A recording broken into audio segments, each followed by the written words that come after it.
انتظار اور ظہور 13ویں صدی کے آخر تک یہ علامات ایک کر کے پوری ہو رہی تھیں، اور تمام عالم اسلام اس موعود کے انتظار میں گھڑیاں گن رہا تھا کہ اپنے 1882 میں خدا کے الہام سے ماموریت کا دعویٰ فرمایا اور اسلام کے حق میں تمام مذاہبی باطلہ خصوصاً عیسائیت کے خلاف عظیم قلمی اور روحانی جہاد شروع کیا،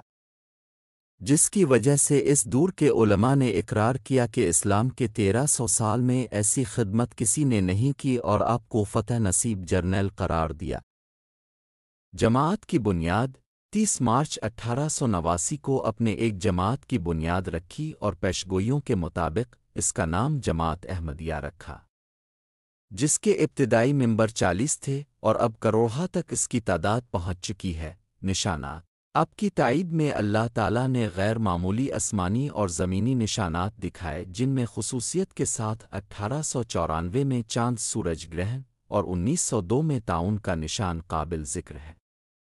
ان کا ذکر الہی نوشتوں میں موجود ہے۔ آپ کے دعوے کے بعد پیشگوئیوں کے مطابق آپ کی سخت مخالفت ہوئی اور آپ کی جماعت کو سخت ابتلاؤں سے گزرنا پڑا،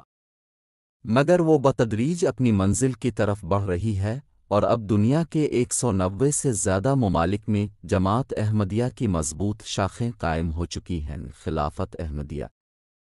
حضرت بانی سلسلہ احمدیہ 13 فروری 1835 بمطابق 14 شوال 1250 کو قادیان میں پیدا ہوئے اور 26 مئی 1908 بمطابق 24 ربیع الثانی 1326 ہجری کو اب خدا کے حضور حاضر ہو گئے۔